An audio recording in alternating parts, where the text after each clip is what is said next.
नमस्कार विद्यार्थी मित्रांनो, मी महेश सर तुमचं पुन्हा एकदा या व्हिडिओमध्ये स्वागत करतो। बच्चों, हमने पिछले पार्ट में, पिछले भाग में, पिछले क्लास में हमने जो हमारी 12वीं कविता है चंद्रावरची शाळा, उसका पूरा एक्सप्लेनेशन हमने देखा था। आज उसके हम क्वेश्चन आंसर्स देखने वाले हैं। तो अभी हम एग्ज़ाम की दृष्टि से क्वेश्चन आंसर्स देखेंगे, ओके, ना कि हम जो कविता है उसके नीचे के क्वेश्चन आंसर्स देखेंगे, क्योंकि एग्ज़ाम में आपको पैसेज पूछे जाते हैं, कविता पूछी जाती है। अभी आपको जो कविता दी है वो सारे की सारी कविता आपको वहाँ पे नहीं पूछी जाएगी, आ रहा है समझ में। उसमें से 2-3 स्टांजा आपको एग्ज़ाम में पूछेंगे और वही स्टांजा वही आपको पढ़ने होंगे और उसके ऊपर आपको कुछ कुछ क्वेश्चंस पूछे जाएंगे। जैसे पैसेज होता है ना, पूरा पार्ट होता है, पूरे पार्ट में से सिर्फ 1-2 पैराग्राफ क्या होते हैं आपको एग्ज़ाम में पूछे जाते हैं, वहाँ पे लिख कर आते हैं और उसके ऊपर जो पैसेज होता है उसके ऊपर आपको क्वेश्चंस पूछे जाते हैं और उस पैसेज में आपको उस क्वेश्चन का आंसर ढूंढ के आपको आपके मन से वहाँ पे आपको एक उत्तर तैयार करके आपको वहाँ पे लिखना होता है। तो वैसे ही जो कविता है उसका भी सेम वैसे ही है। जो पूरी कविता है वो पूरी की पूरी कविता आपको वहाँ पे नहीं पूछी जाएगी, उसमें से 2-3 स्टांजा है ना, 2-3 पद्य आपको क्या होंगे वहाँ पे पूछेंगे, है ना। जो कड़वे हैं आपको वहाँ पे पूछेंगे और फिर उसके ऊपर ही आपको क्या होंगे, जो क्वेश्चंस पूछे जाएंगे वो क्वेश्चंस आपको अच्छे से पढ़ने होते हैं। सबसे पहले क्या करना होता है, जब आप कविता सॉल्व करने के लिए लोगे तब आपको क्या करना है, सारे क्वेश्चन एक बार पढ़ लो फास्ट। फिर उसके बाद जो कविता आपको दी है वो अच्छे से पढ़ लो। कविता पढ़ने के बाद फिर आपको जो क्वेश्चन है वो फिर से एक एक क्वेश्चन आपको पढ़ना होता है, उसका आंसर कविता में ढूंढना होता है और फिर आपको उसका आंसर उत्तर पत्रिका में लिखना होता है। एक याद रखो, बहुत सारे बच्चे गलती करते हैं कि जो एग्ज़ाम में जो कविता दी हुई होती है, जैसे कि आपको स्क्रीन के ऊपर दिया है, एग्ज़ाम में आपको ऐसे क्वेश्चन पूछे जाएंगे। क्वेश्चन है पूरा, ये पूरा का पूरा क्या है, ये क्वेश्चन है, आ रहा है समझ में। पर बच्चे क्या करते हैं, ये क्या करते हैं, कविता उत्तर पत्रिका में लिख देते हैं। बिल्कुल गलत है। आपको ये कविता एग्ज़ाम में लिखनी नहीं है, आपको कविता लिखने के लिए मार्क्स नहीं है, आ रहा है समझ में। आपको क्या होता है, ऐसे क्वेश्चंस पूछे जाते हैं और आपको एक आंसर लिखने के लिए मार्क्स होते हैं। आपको मार्क्स किस लिए मिलते हैं, आंसर लिखने के लिए आपको मार्क्स मिलते हैं।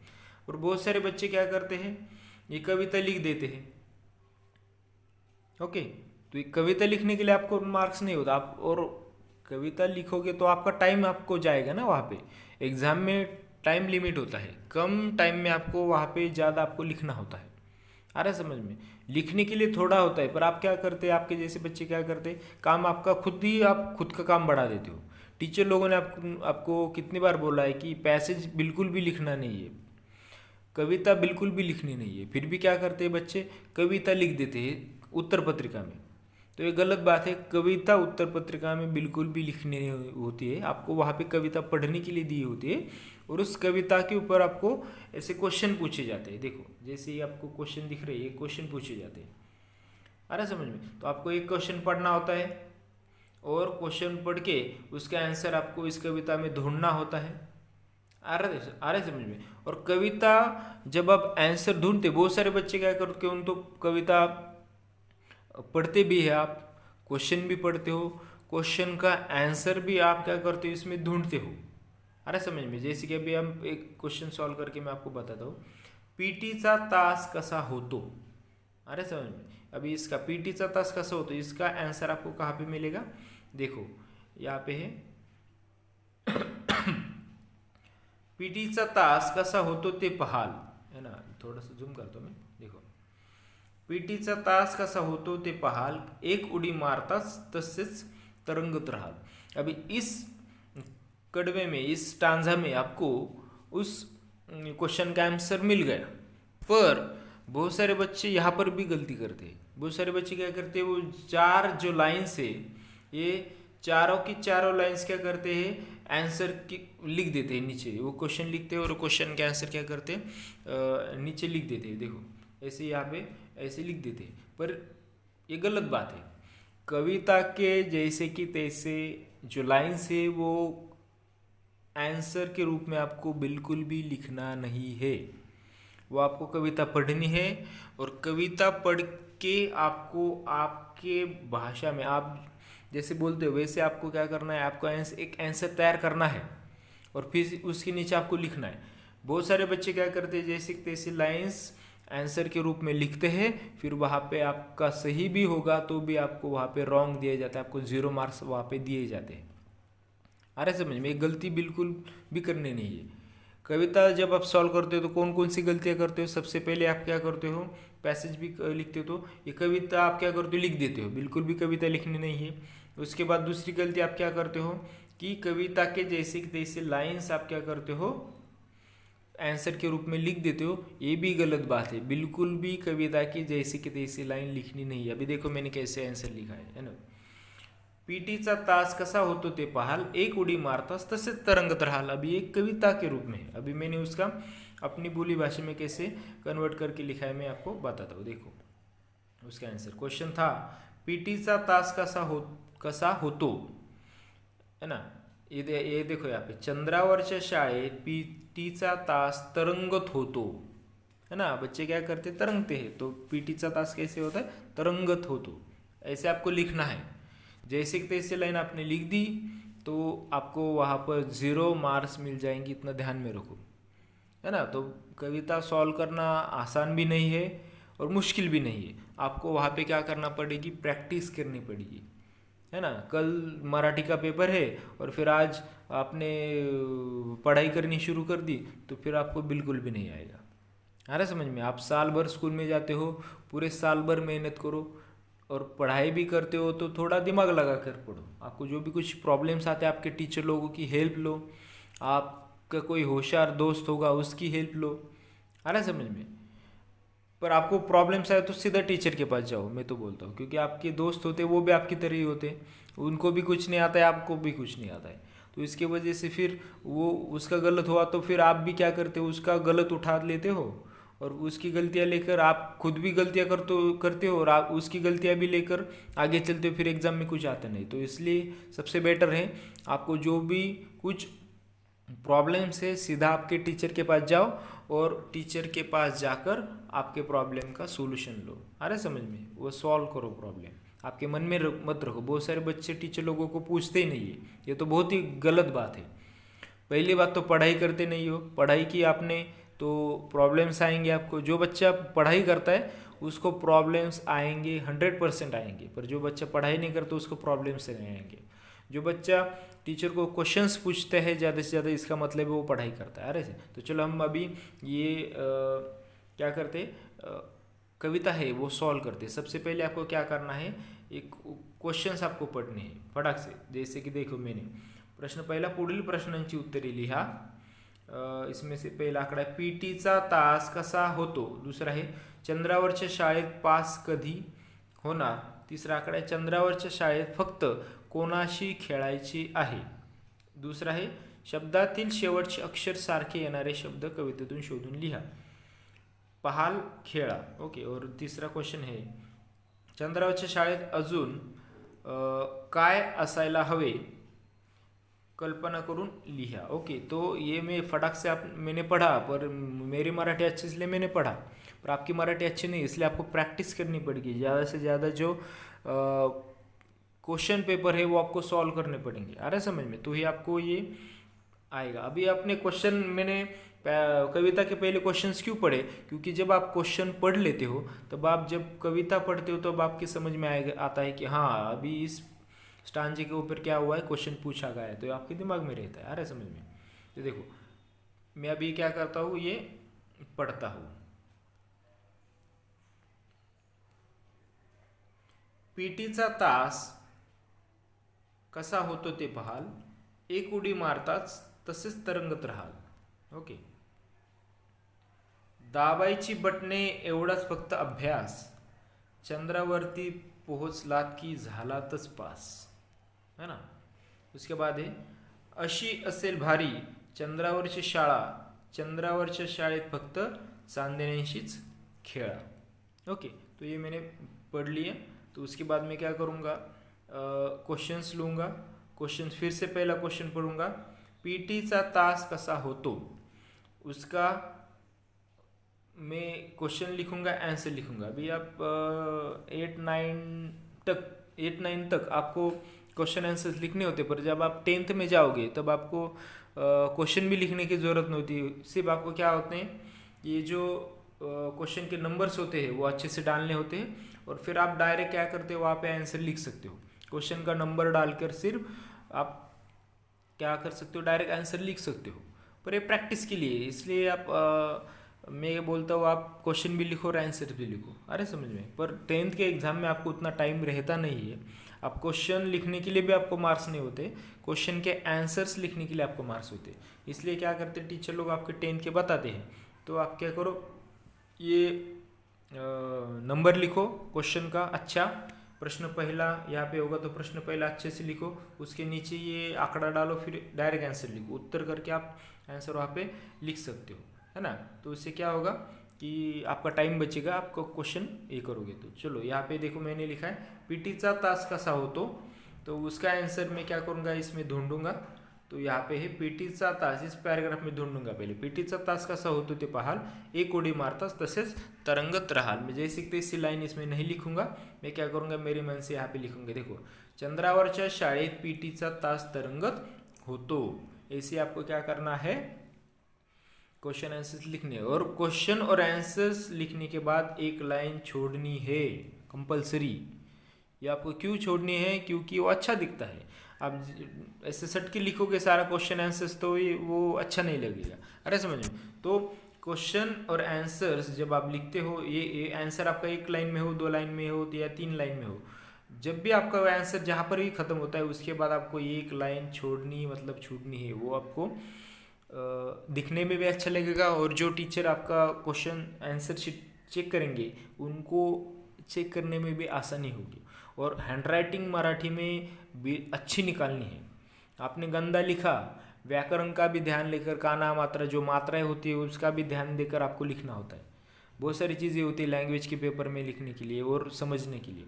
ओके, इतना आसान नहीं होता है, उसके लिए आपको प्रैक्टिस करनी पड़ती है. आपको लगता है कि चलो मराठी क्या आसान है, ऐसे हम सॉल्व कर देंगे, ऐसे फटाक से मार्क्स ले पाएंगे, तो ये सोच दिमाग से निकाल दो.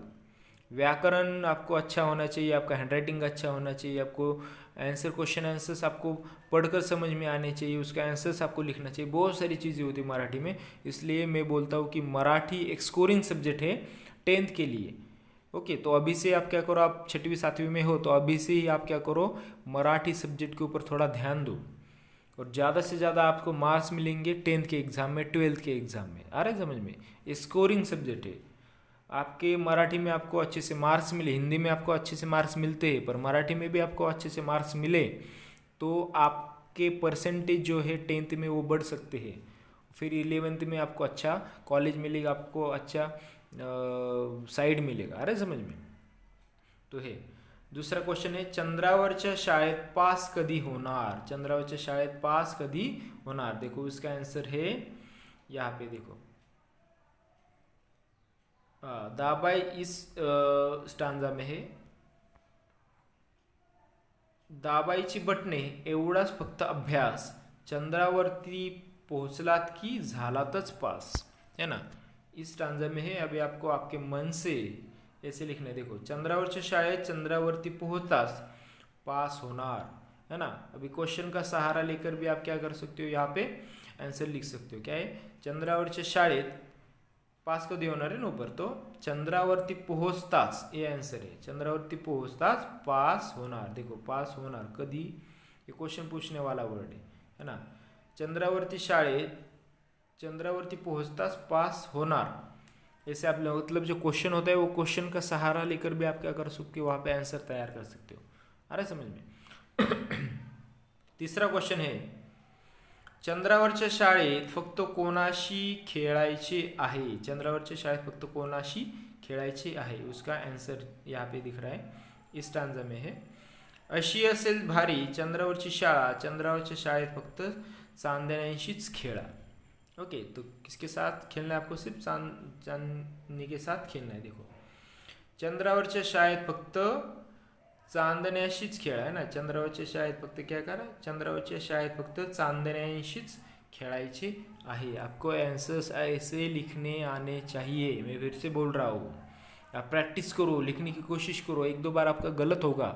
आप हिंदी भाषिक हो, इसलिए आपको, आप इंग्लिश मीडियम के भी होंगे, हिंदी मीडियम के भी होंगे आप, तो मराठी लिखने में थोड़ा आपको तकलीफ होती है पहले पहले पे। जब आप प्रैक्टिस मेक्स मैन परफेक्ट, जब आप प्रैक्टिस अच्छे से करोगे है ना, 2 3 4 5 6 7 आप ये पोएम सॉल्व करोगे, उसके नीचे के क्वेश्चन से सॉल्व करोगे, बार बार वो करोगे, तो आपको एक बार आदत लग जाएगी और फिर एग्ज़ाम में आपको ये जो पोएम है उस वो आपको ज़्यादा तकलीफ नहीं देगा। आ रहा है समझ में?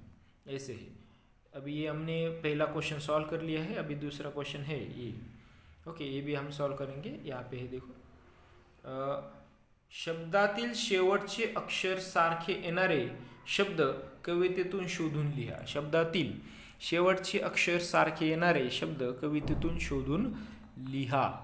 ओके, मतलब यहाँ पे है, आप राइमिंग वर्ड्स बोलते हो इंग्लिश में, और मराठी में बोलते हैं यमक जुळवणारे शब्द। यमक जुळवणारे शब्द मतलब क्या है? अभी देखो, पहाल, अभी यहाँ पे देखो जो लास्ट का वर्ड है वो देखो यहाँ पे एक जैसा है, अड़ा अड़ा, है ना। तो आपको क्या एग्जाम में क्या होता है, आपको सिर्फ ये ऐसे दिया जाता है। देखो, ये ऐसे क्वेश्चन देते हैं ना। पहाल, पहाल कवि शब्दातील शेवटचे अक्षर सारखे येणारे, शेवटचे अक्षर ल है ना यहाँ पे, सारखे येणारे कवितेतून शोधा। ये आपको कविता में से ही क्या करना है, आपको ढूंढना है। कविता में से ही आपको क्या करना है, ढूंढना है। अभी यहाँ पे है पहाल, तो उसका राइमिंग वर्ड क्या है यहाँ पे देखो। अभी पहले आपको पहाल शब्द वहाँ पे है कि नहीं वो देखना पड़ेगा, होगा तो अच्छी बात है, नहीं तो फिर आपको यहाँ पे देखो, यहाँ पे पहाल है, उसका राइमिंग वर्ड है रहाल, है ना। पहाल का राइमिंग वर्ड क्या है? देखो, पहाल रहाल। दूसरा वर्ड है खेड़ा, देखो दूसरा वर्ड है खेड़ा, देखो यहाँ पे है खेड़ा, तो उसका राइमिंग वर्ड है शाला, है ना। वो प्रोनाउंसिएशन भी आप देखो, खेड़ा शाला, पहाल रहाल, है ना। अभ्यास पास, अरे यहाँ पे है और एक है, ये देखो अभ्यास, अभ्यास पास, ये भी राइमिंग वर्ड है ना। अभ्यास पास, पहाल रहाल, पास तास, ये देखो पास तास, ये भी हो सकता है, पास तास ये भी हो सकता है ना। मतलब 1 2 3 4 भी राइमिंग वर्ड्स हो सकते हैं वहाँ पे, इसे भी इंग्लिश में बोलते हैं राइमिंग वर्ड्स। ओके, तो दूसरा क्वेश्चन में हमने सॉल्व कर लिया। पहाल का क्या है? रहाल, है ना। आणि खेळाचं काय? शाळा, है ना। खेळाचं काय? शाळा। ओके, यहाँ पे आपको दिख रहा है। तो अभी हम तीसरा क्वेश्चन है, वो तो जो तीसरा क्वेश्चन है वो आपको आपके मन से ये करना है, सॉल्व करना है। फिर भी उसका आंसर मैं आपको ऐसे बता देता हूँ की चंद्रावरच्या शाळेत अजून काय असायला हवे कल्पना करून लिहा। चंद्रावरच्या शाळेत अजून काय असायला हवे कल्पना करून लिहा। मतलब अभी आपको इस कविता में इस जो चंद्र के ऊपर जो स्कूल है वो कैसे कैसे होना चाहिए वो बताया है। फिर भी आपके मन से आपको कुछ आइडिया है तो आप वहाँ पे क्या ऐसे कर सकते हो, वहाँ पे लिख सकते हो। चंद्रावरच्या शाळेत अजून काय असायला हवे, है ना। या आप क्या कर सकते हो, आपके मन से लिख सकते हो। अभी आप सोचो कि चंद्रावरचे जो स्कूल है उसमें आप और क्या क्या चाहते हो आपके मन से, है ना। अभी मैं आपको बताना चाहूँ तो चंद्र के ऊपर जो स्कूल है वहाँ पे आपको खेलने के लिए थोड़ा सा अच्छे से मैदान होना चाहिए, है ना। टेक्नोलॉजी का और ज़्यादा उपयोग आपको करना चाहिए, है ना। उसके साथ साथ समझ लो कि आप स्कूल में ही रहे वहाँ पे, है ना, तो फिर कितना अच्छा होगा। आपका घर भी वहाँ पे, स्कूल भी वहाँ पे पास ही पास होगा, तो आपको ज़्यादा ट्रैवलिंग करने की ज़रूरत नहीं होगी। उसके बाद आप टूर के मतलब ट्रिप के लिए भी जाओगे, टूर के लिए भी आप जाओगे, ट्रिप के लिए स्कूल का जो होता है तो आप कैसे जाओगे वहाँ पे, सभी बच्चे क्या करेंगे, यान में बैठ के ही जाओगे, है ना। ऐसे बहुत है। और कुछ आपका जो भी कुछ आपको आपके मन से क्या करना है, इस क्वेश्चन का आंसर आपको देना है। ओके, तो ये हमने ऐसे एक पैराग्राफ सॉल्व किया। ओके, तो चलो बच्चों, ये जो कविता है उसके जो क्वेश्चन आंसर्स है वो आपको कैसे लगे?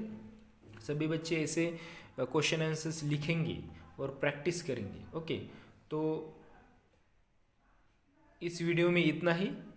आप सभी बच्चे क्या करेंगे, जब आप आपकी कॉपी में लिखोगे तो प्रैक्टिस के लिए आप पोएम भी लिखो, ये लिखो, पर आपको आंसर शीट में जब आप एग्ज़ाम देने के लिए जाओगे तो आपको लिखना नहीं है। पर अभी आप लिख रहे हो, प्रैक्टिस कर रहे हो घर पे, तो आप क्या करो, ये लिखो पहले, फिर उसके बाद आप क्या करो, उसका डायरेक्ट क्वेश्चन और आंसर्स ऐसे देखकर लिख सकते हो आपकी कॉपी में। ओके, तो सभी बच्चों को ये लिखना है, पर याद रखो आंसर शीट में सिर्फ आपको क्वेश्चन और आंसर ही लिखने हैं, कविता आपको लिखनी नहीं है। ओके, तो चलो बच्चों, ये वीडियो आपको कैसा लगा? इस वीडियो को लाइक करो, शेयर करो और सब्सक्राइब करो। ओके, धन्यवाद।